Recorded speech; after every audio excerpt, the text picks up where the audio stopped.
पण एकंदर आपण प्रत्येक खातं जर पाहिलं तर कुठे ना कुठेतरी गडबड, गफलत आणि एकंदर गोंधळ आपल्याला प्रत्येक खातं दिसत आहे.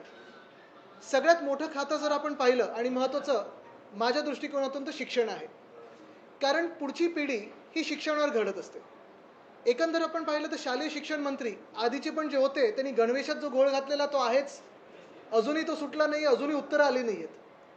पण आत्ताचे जे सध्याचे जे शालेय शिक्षण मंत्री आहेत, त्यांनी विषयांबद्दल तर घोळ घातलाच आहे. काय अनिवार्य आहे, काय नाही आहे, काय मौखिक शिकवणार, काय पुस्तकी शिकवणार हे सगळं आहे. पण ज्या परीक्षेसाठी 10वीच्या परीक्षेसाठी मुलं-मुली दिवस-रात्र मेहनत करतात, अभ्यास करतात, टेन्शन घेतात. आई-वडिलांना देखील टेन्शन असतं आणि साधारणपणे आयुष्यातला पहिला मोठा टप्पा किंवा एक पायरी ही 10वीची एक्झाम असते. 10वीचे निकाल येऊन 1 महिना उलटून गेलाय. 13 मे ह्या दिवशी 10वीचे निकाल आले. 10वीचे निकाल आल्यानंतर जी काही सिस्टीम विन्सिस वगैरे नावाची काहीतरी कंपनी आहे, त्याला काय आधी साधारणपणे एक्सपिरियन्स आहे वगैरे कोणालाच काही माहिती नाही. पण जी ऑनलाईन ॲप्लिकेशनची सिस्टीम वर्षानुवर्ष मुंबईत होती, पुण्यात होती, मला वाटतं ठाण्यात होती, नागपूर, नाशिक ह्या काही ठराविक शहरांमध्ये होती. अचानक ह्या वर्षी ठरवलं गेलं, की आता सगळ्या एक्झाम्सचे हे जे काही ॲडमिशन आहेत, 10वीच्या नंतरच्या एफ-वाय-जे-सीचे जे मग तुम्ही प्रत्येक कोर्स घ्या, मेडिकल घ्या, इंजिनिअरिंग घ्या, सगळं काही घ्या. हे त्या विन्सिसकडेच दिलं गेलं.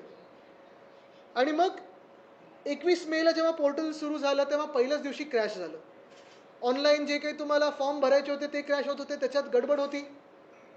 ओ-टी-पी येणार, नाही येणार, एस-एम-एस येणार, नाही येणार, हा सगळा गोंधळ झाल्यानंतर 10 जूनला पहिली यादी येणार होती. पहिली यादी आली का? तर नाही आली. अजूनही विद्यार्थी 25 लाख विद्यार्थी महाराष्ट्रातले हैराण आहेत, स्ट्रेसमध्ये आहेत, टेन्शनमध्ये आहेत, की ॲडमिशन मिळणार की नाही मिळणार. मग सांगितलं 26 जूनला लागणार. 26 जूनला आली का यादी? तर नाही आली. आता 26 जून जाऊन 2 दिवस झालेले आहेत. आज तारीख 28. सांगतात आज येईल, कदाचित 30 तारखेला येईल. आज कदाचित लागूही शकते यादी किंवा 30 तारखेला लागू शकते किंवा पुढेही जाऊ शकतं. पण प्रश्न हाच आहे, की फडणवीस साहेबांनी असे अकार्यक्षम मंत्री आजूबाजूला गोळा केलेले आहेत, की जेव्हा त्यांचा पहिल्या वर्षाचा रिपोर्ट कार्ड येईल, तेव्हा 10वीचे हे विद्यार्थी तर पास झाले. पण ह्या भाजप सरकारचं रिपोर्ट कार्ड जे येईल ते प्रत्येक खात्यात फेल, फेल, फेल, फेल येईल. कारण नुसतं गोंधळ उडवायचा. विषयांवरनं अजून काहीतरी विषय दुसरीकडे न्यायचा. भाषेवरनं आपण तुम्ही वाद पेटवून ठेवलेला आहे. तुम्ही पहिलीतल्या विद्यार्थ्यांवर 3 भाषा लादणार आहात, हे सगळं गोंधळ ते एका बाजूला. पण जे शालेय शिक्षण मंत्री आहेत, ज्यांनी हा सगळा गोंधळ घातलेला आहे, त्यांना मुख्यमंत्री महोदय जाब विचारणार आहेत की नाही? कारण त्यांनी शिक्षणात घोळ तर घातलेलाच आहे आणि आता पुढे ॲडमिशन मिळणार की नाही ह्याच्यावर मुलांचं टेन्शन आणि आई-वडिलांचं टेन्शन, पालकांचं टेन्शन हे वाढत चाललेलं आहे. नुसतं आई-वडिलांचं नाही, विद्यार्थ्यांचंच नाही, तर कॉलेज देखील कधी सुरू होणार? कारण आत्ता जर पहिली यादी लागणार असेल, कट ऑफ कळणार असेल, तर मग पुढचं काय? आणि 1 मिनिटासाठी घाणेरडं राजकारण बाजूला ठेवावं. कारण आता हे जे दिसतंय ना मला 13 मेला निकाल लागले, आज 28 तारीख आहे. तुम्ही ॲडमिशन देताय की मंत्रिपदं देताय? स्वतःचं सरकार बनवायला तुम्हाला 1.5 महिना लागला होता, मंत्रिपदं द्यायला 2 महिने लागले. तसं ॲडमिशन द्यायला तर किती वेळ लागणार आहे? हा घोळ कधी ना कधीतरी सुटणार आहे की नाही? आणि नुसतं एवढंच नाहीये, तुम्ही बघा दरवर्षी एम-पी-एस-सीमध्ये गडबड होतेच होते. जे सरकारी कोर्सेस आहेत किंवा जिथे-जिथे सरकारचा हस्तक्षेप आहे, तरी कोणाला तरी हे सिस्टम देऊन ठेवली असते. जसं आधी एम-पोर्टलला देऊन ठेवलं होतं ते बाकीच्या परीक्षांसाठी. पण ही कंपनी मंत्री महोदयांनी का म्हणून ह्याला निवडलं? अचानकपणे कुठचाही प्रकार म्हणजे हा असा पूर्ण सिस्टमवर लादणं, कुठेही ड्राय रन न करता, कुठेही ह्याचा प्रयोग कसा चालेल हा, हे न पाहता जर तुम्ही असं सगळं लादणार असाल, तर महाराष्ट्राचं भवितव्य तुम्ही मारून टाकता आणि हे पाप शालेय शिक्षण मंत्री दादा भुसे करत आहेत. आज जर यादी लागली नाही, तर राज्यभरात युवासेना आंदोलन करणार आणि शालेय शिक्षण मंत्री गद्दार दादा भुसेंचा राजीनामाही मागणार. त्यांना काय क्षमता त्यांच्यात पाहिली आणि शालेय शिक्षणासारखं खातं मोठं दिलेलं आहे, की हा कोअलिशन धर्म हे पाळत आहेत. पण कोअलिशन धर्मामध्ये देखील क्षमता तुम्ही पाहता की नाही पाहत? हा माझा सवाल मुख्यमंत्री महोदयांना. आणि म्हणून मी विनंती करीन त्यांना आत्ता तरी, आग्रहाची विनंती आहे आमचं आंदोलन सुरू होण्याच्या आधी, की हे खातं दादा भुसेंकडून काढून घ्यावं त्यांना मंत्री म्हणून कोअलिशनचं तुमची काही अडचण असेल तर तुम्ही नुसतं मंत्रिपद ठेवा त्यांच्याकडे, पण खातं ठेवू नका. कारण ते कृषी खात्याचे असताना देखील आम्हाला विनंती केली होती की मला खातं आवडत नाही, मला बदलून द्या. मग मागच्या वर्षी आपल्याला आठवतं MSRDC वगैरे त्यांच्याकडे होतं. समृद्धीचं आता काय हाल झालेत आपण पाहत आहे. आणि आता शिक्षण खातं दिलंय.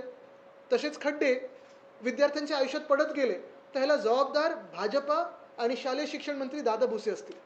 गेल्या काही काळापासून शिक्षण खात्यातला जो घोळ आहे तो संपत नाही, त्याची मालिका सुरू आहे. ते अगदी हिंदी भाषेच्या सक्तीपर्यंत तुम्ही आता जो मुद्दा मांडताय तिथपर्यंत. नक्कीच, पण हा घोळ ह्याच्यासाठी जबाबदार कोण आहे?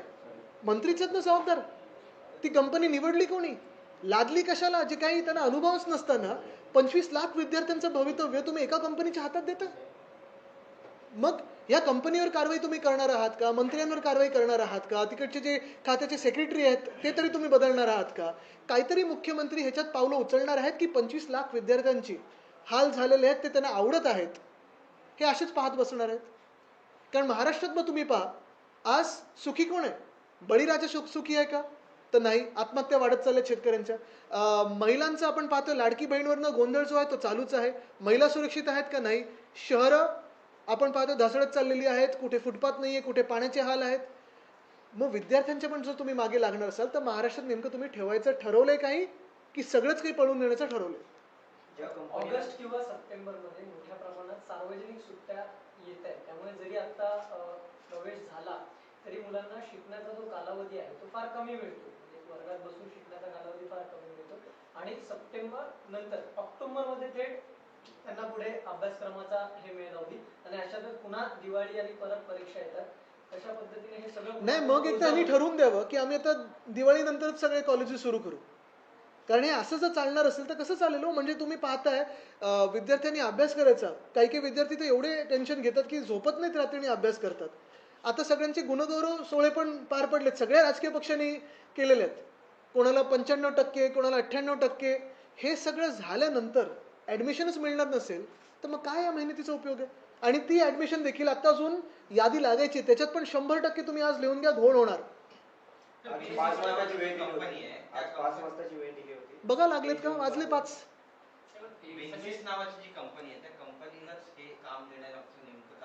आता हेच कारण मला कळत नाहीये. म्हणजे ह्याच्यात काही वेगळा हेतू आहे, काही लागेबांधे आहेत ह्याच्यात, की खरोखरी कंपनी जागतिक स्तरावर असं करत आलेली आहे? म्हणजे USA मध्ये वगैरे पण हे करते, हार्वर्ड वगैरे येलसाठी, आणि मग आपण आता मुंबईत खेचले ना.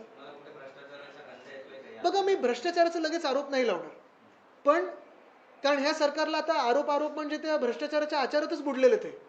समृद्धीचं तुम्ही हाल जर पाहिले असतील तर आता कळलं असेल तुम्हाला की भ्रष्टनाथ शिंदेना का पळायला लागला सुरत आणि गुवाहाटीला. स्पष्ट झालंय ते.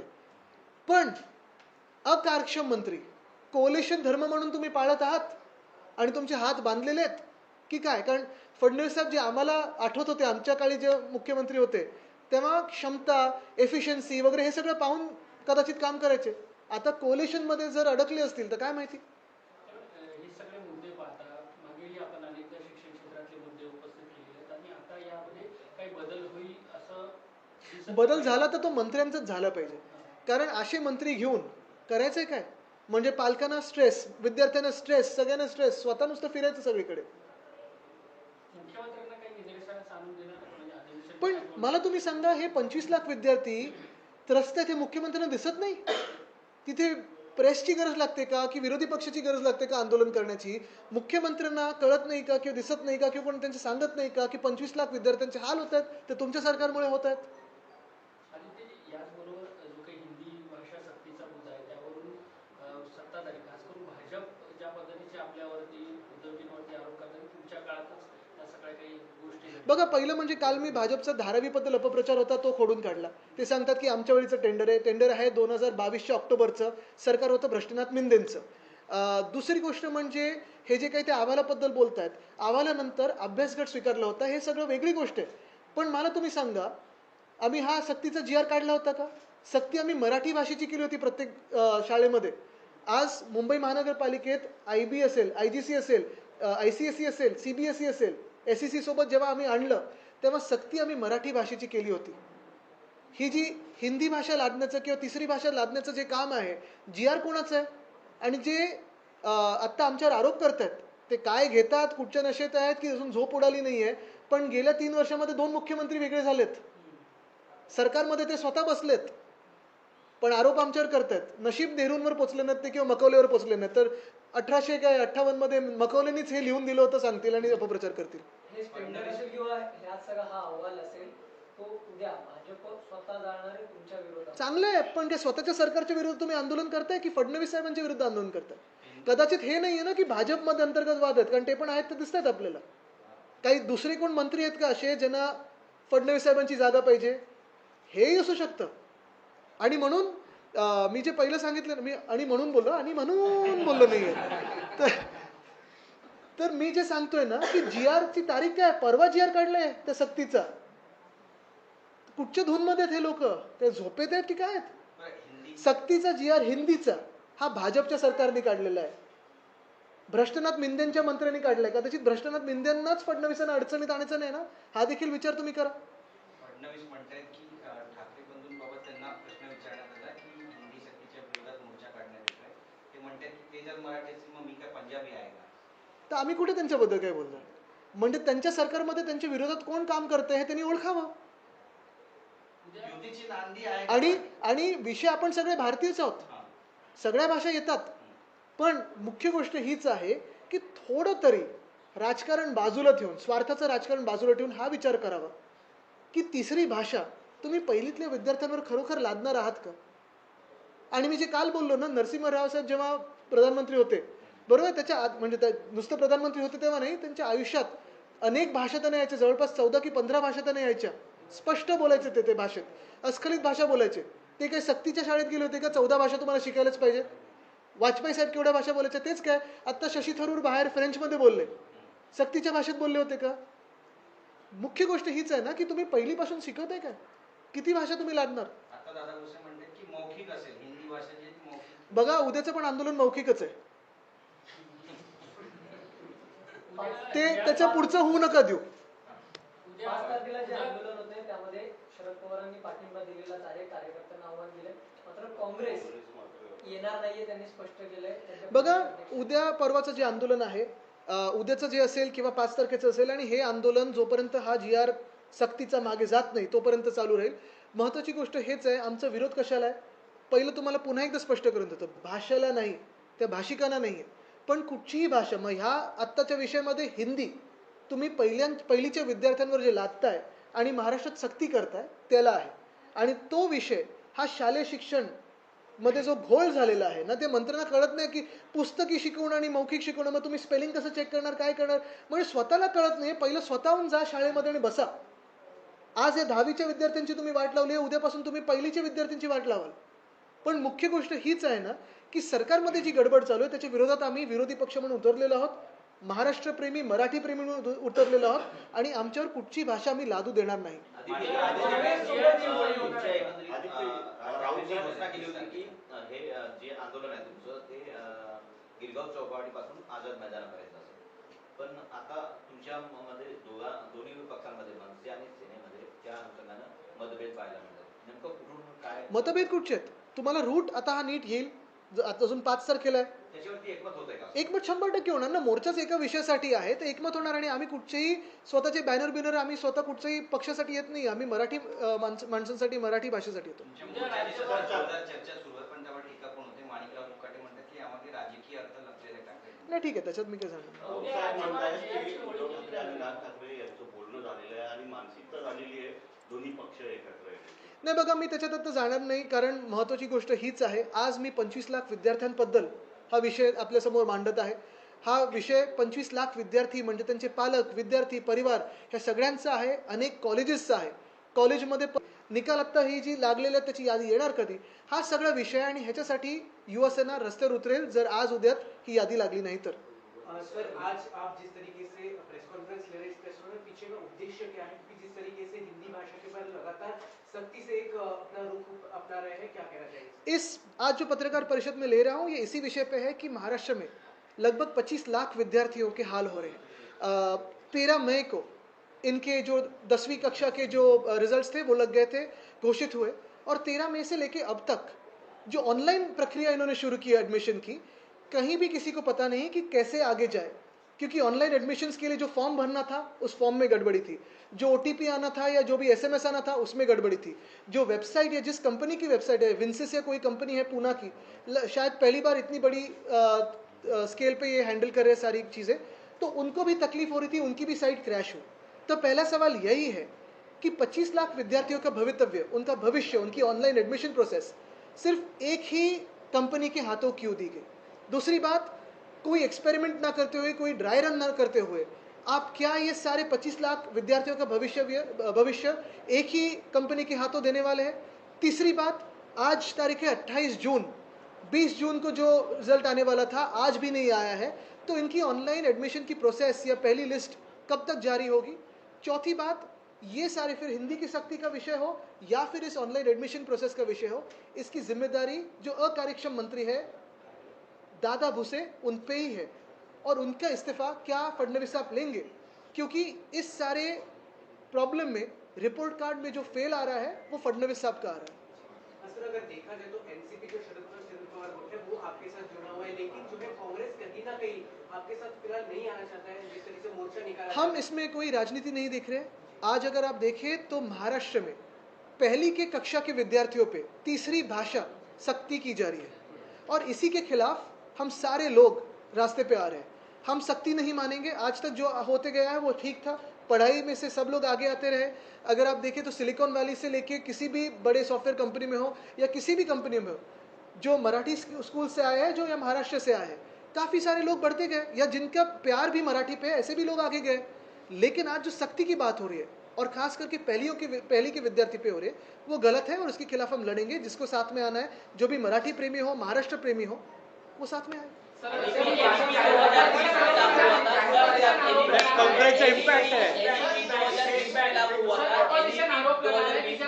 एक मिनट, एक सेकंड।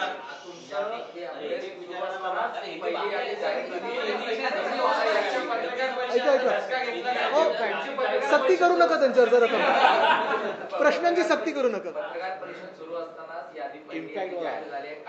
म्हणजे ह्याचा अर्थ आहे की आता मला तुम्ही पुढच्या वेळी आठवण करा, निकाल लागल्या पण पत्रकार परिषद घेऊ। पण एक सत्य आहे की आम्ही आंदोलनाचा इशारा दिला आणि आज पत्रकार परिषद त्यांची पण झाली, यादी आली, मग ते थांबले कशासाठी होते?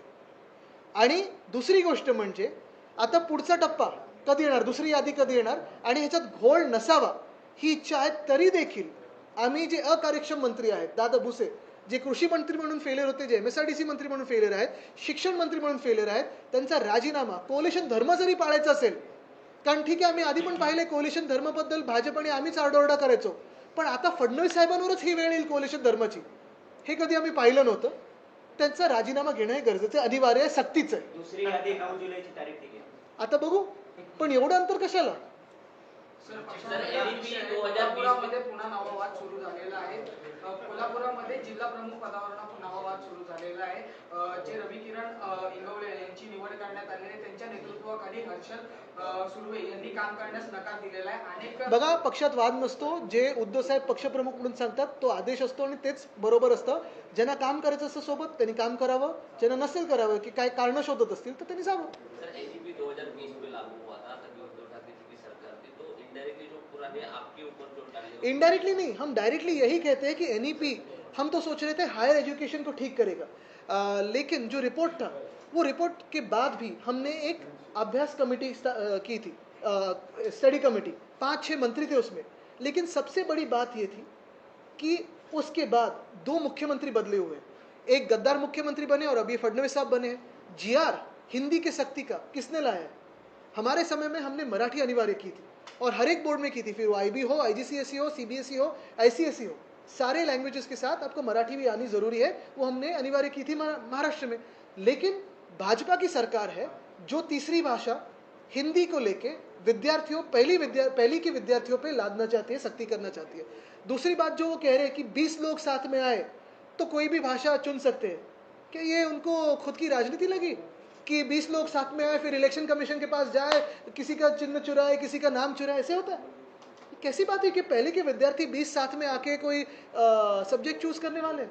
तो पहली बात यह है कि थोड़ी अकलमंदी से काम ये शालेय शिक्षण मंत्री ले, थोड़ा जो है इस्तेमाल करे दिमाग और काम ठीक से करे।